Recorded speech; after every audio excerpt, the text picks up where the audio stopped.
When Warzone was first released, I wasn't the most excited human being on the planet for it because I just told myself, oh great, another battle royale.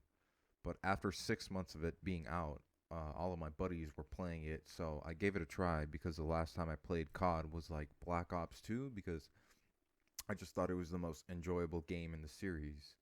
But in such a long time, I would have never thought that I would have such an enjoyable experience with a first person shooter other than like Battlefield 4. As soon as I played through, I realized that winning games wasn't just based off of skill and awareness, it was also about how good the weapon was that you were using, power positions, and some RNG.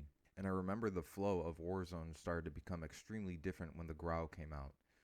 Everyone and their mom was using that weapon, right? I always used the M4A1 because that was just the gun I used because I always had the most experience with it on the online multiplayer. And I just thought it was a cool looking gun, right? At the time, I didn't really even know that Warzone had a meta because I was just always using the gun I enjoyed. And I didn't really watch Warzone YouTubers or streamers at the time to stay updated, but I remember a certain skin came out for the Grau, which was the Going Bark, and I knew I had to get it because I wanted to kill people with closeted racism in funny, uncharacteristic ways. But after I began catching up with the meta, my YouTube recommendations would always be like, oh, most OP bundle in Warzone, or change class now to this setup from the big Warzone tuber or streamers so we can watch the video, use their code in the store, and then sell more to Raven Software. But after that, I began to see a pattern every single time there has been a new weapon added to the game that was above average and ideal to use in a game like Warzone. It's selling those bundles for the exact same weapons because in a video I watched by Technically Wild, he explains how the meta is pay to win because if you only have Warzone but not Modern Warfare or Black Ops, then it's pretty difficult to level up the good weapons because in Warzone you can level up weapons, but you got to do it by getting kills or doing contracts, and that can be difficult since not everyone is a great or good player. So then they go out and buy a bundle for that weapon that has pretty good attachments, and so many of us have done that because we want to look cool while using the meta or we just generally like the skin. I even do the same. But then Raven Software sees that that business plan is working to make them more money.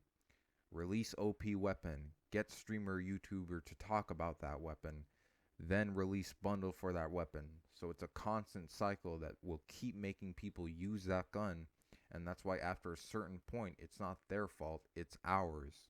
We complain, and so do content creators, and I understand because I don't enjoy it either, but I also use it to have the advantage as well. But if we all really had an issue with it, then we all could do something about it. Content creators complain, but they're always the first to make a video on it to get more views. We complain, but we always use them because we want the advantage, and if we don't use them, then compared to everyone with it, then we are at the disadvantage. So I understand the issue of trying to forget the meta, but there's a key point we're all missing out to try and remove this from the games, and that is that we are the players, not Raven Software.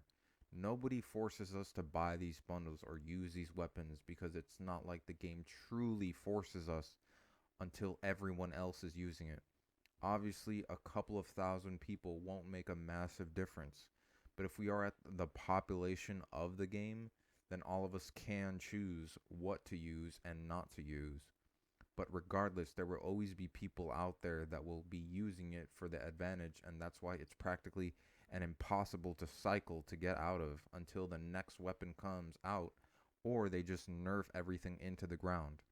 Honestly, they should just buff more weapons or give them specific stats that make them counter other guns so there can always be a variety in the game, or use them based off of your playstyle. Like the Ram 7 had a high rate of fire but didn't really excel at range. The M4A1 had good damage with good range, but it was a heavy weapon with a decent amount of recoil. Even the Grau had its drawbacks. It was great at ranges with low recoil, but it had a decent damage drop off with an average fire rate. But we are always the community, so we are the people changing the flow of the game. we are using them, and once Raven Software sees that, they're going to keep doing it over and over while making us lose interest of the game because it's always just the five same guns being used, and it's become repetitive and boring, and it's shortening the lifespan of Warzone. And I don't want that to end because it's one of my favorite games, especially with my friends. Just try going on Warzone and trying out guns you haven't used before, or, old reliable, and I promise you that it will be a more fun and balanced experience. And if you watch this video, I appreciate you taking the time to listen, and if you disagree with anything, let me know in the comments, and I will try to respond to all of them. But hopefully, we can change the flow of this game for the better so we can have more late nights of enjoyment with our pals.